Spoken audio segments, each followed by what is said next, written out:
Hello बच्चों, स्वागत है आपका स्टोरी वाले ताऊ जी में। तो आज की कहानी बहुत पुरानी कहानी है। एक कहानी है महाभारत टाइम की, जब पांडवों को 12 वर्ष का वनवास और 1 वर्ष का अज्ञातवास दिया। तो वनवास में तो क्या था, उनको वनों में रहना था, और अज्ञातवास में ऐसा था कि उनको अगर ढूंढ लिया कौरवों ने तो उनको फिर 12 वर्ष का वनवास झेलना था। ठीक है, तो 1 साल उनको छिपके रहना था। जंगल जंगल घूमते घूमते और एक घने जंगल में चले गए। उस जंगल का नाम था काम्यक वन। ठीक है, उस वन में एक राक्षस रहता था। ठीक है, उसका नाम था हिडम्ब और उसकी बहन थी हिडम्बा। दोनों राक्षस जो है बहुत ही प्रतापी था, वो बहुत ही शक्तिशाली। तो एक बार क्या हुआ, जब वो पांडव उस वन में गए तो उसको आभास हो गया हिडम्बा को कि हाँ, इस वन में कोई मानव आए हैं। तो उसने अपनी बहन हिडम्बा को भेजा, बोला जाओ और उन मानव को यहाँ लेके आओ। तो आज का भोजन हम मानव से करेंगे, क्योंकि बहुत दिनों से हमने मानव का सेवन नहीं किया है।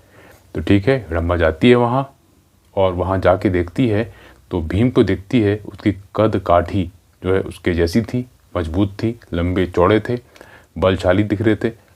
तो उस पर वो मोहित हो गई ना, और मन ही मन उसने भीम को अपना पति मान लिया।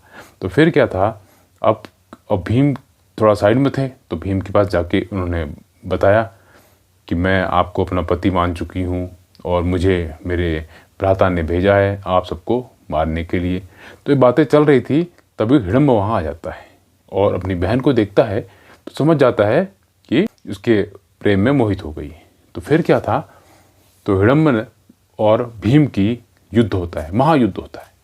तो उसमें हिडम्ब मारा जाता है, और इस युद्ध में हिडम्बा भी थोड़ी बहुत हेल्प करती है, किसकी, भीम की, क्योंकि हिडम्ब के पास बहुत सारी मानवीय शक्तियाँ थी ना, और वही शक्तियाँ हिडम्बा के पास भी थी।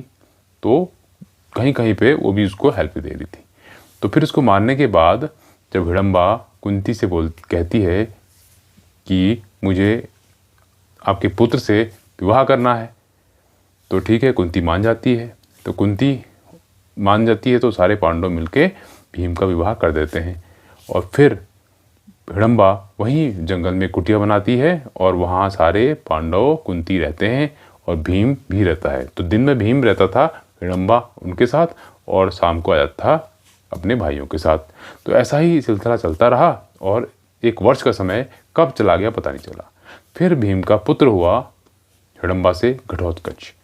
ठीक है, तो जैसे ही पुत्र हुआ तो कुंती और पांडव वहाँ से चले गए।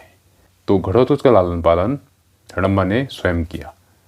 फिर बाद में जब महाभारत का युद्ध होता है तो वही घटोत्कच उनकी सहायता के लिए आता है और वीर गति को प्राप्त हो जाता है। पूरे महाभारत में हिडम्बा का ज़्यादा चर्चा नहीं है, सिर्फ इतना ही रोल है कैसे पांडव वन में गए और हिडम्ब से उनका युद्ध हुआ और फिर घटोत्कच होता है। तो इतना ही, इसमें ज़्यादा नाम उसका हिडम्बा का नहीं है, तो चर्चा में ज़्यादा हिडम्बा नहीं है। जबकि उसका त्याग देखा जाए तो बहुत है, क्योंकि उसने अकेले ही पुत्र का लालन पालन किया ना, और ना उसने जिद करी कि मुझे अपने साथ ले जाओ या भीम को यहाँ छोड़ दो।